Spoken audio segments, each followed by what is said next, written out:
వారికి ఎవరైతే పెన్షనర్స్ ఉన్నారో వాళ్ళందరికీ కూడా మొదటి తారీఖు ఇచ్చే పరిస్థితి తీసుకొచ్చాం.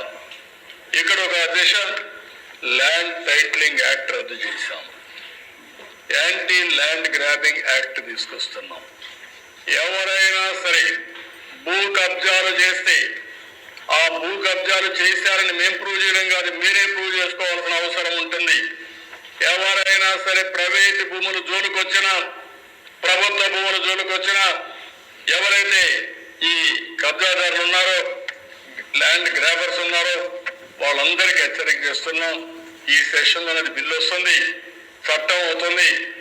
గడిచిన 5 సంవత్సరాల్లో జరిగిన పనులు మీరు ఒక్కసారి ఆలోచిస్తే అధ్యక్ష, ఎవరు పిటిషన్ ఇచ్చినా నాది 22A కింద రాసేశారు, నా భూమి వేరే వాడు కబ్జా చేశాడు, నా భూమి పెంచండి అనే పరిస్థితికి వచ్చారు.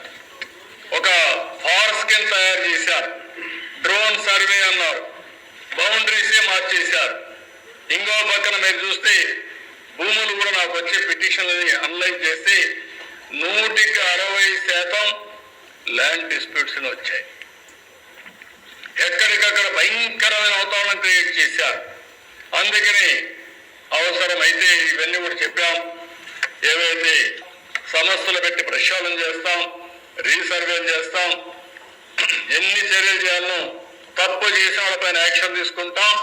తప్పును సరిచేసే బాధ్యత ఈ ప్రభుత్వం తీసుకొని తొందరలోనే ఈ సమస్యకి పరిష్కార మార్గం చూపిస్తామని మరొకసారి ప్రజలందరికీ